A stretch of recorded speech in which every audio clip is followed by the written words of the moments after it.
I didn't understand the purpose of learning the phoneme for the longest time.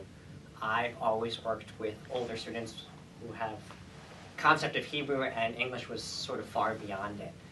They came with their own personal histories, and I never felt like I was starting from square one.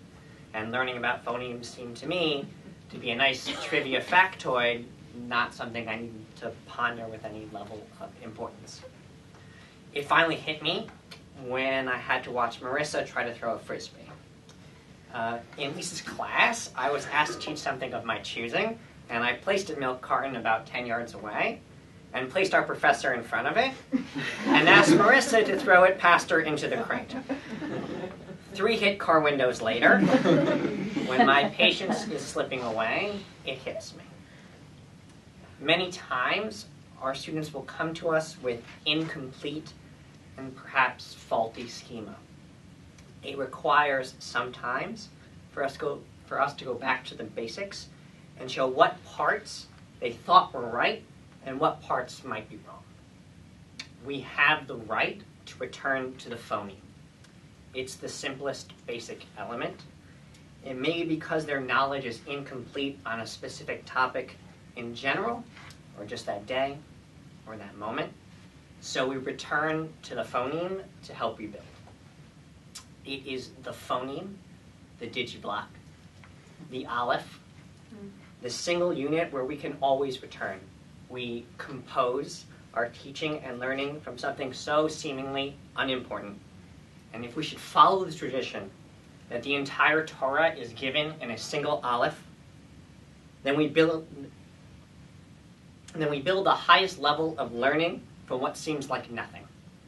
And if we take Torah at its definition, teaching, we can hope to build our students to the ultimate knowledge with the simple basic piece.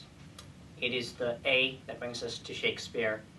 It is the digiblock that brings us to Pythagoras. It is the Aleph that brings us to Torah and then to God. Here's the best part.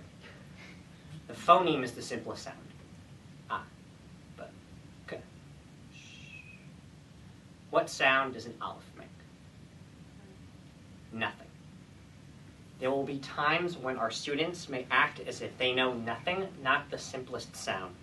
They will be our Talmudic, quote, simple child, or even Sheinei Yodea Lishol, the one who does not even know how to ask.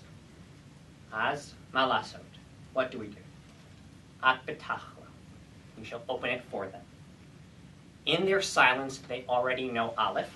They already have the potential to know all of Torah, all learning. My DeLeT experience has brought me to this question.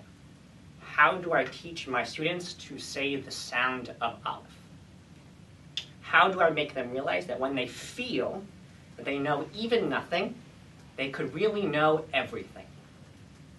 It is my hope that when my teaching seems to falter in connecting to my students, that I will not be afraid to return to the phoneme, that I will appreciate their silence as much as their loud energy, because in their silence lies the world's entire Torah and all the learning they may ever wish to seek.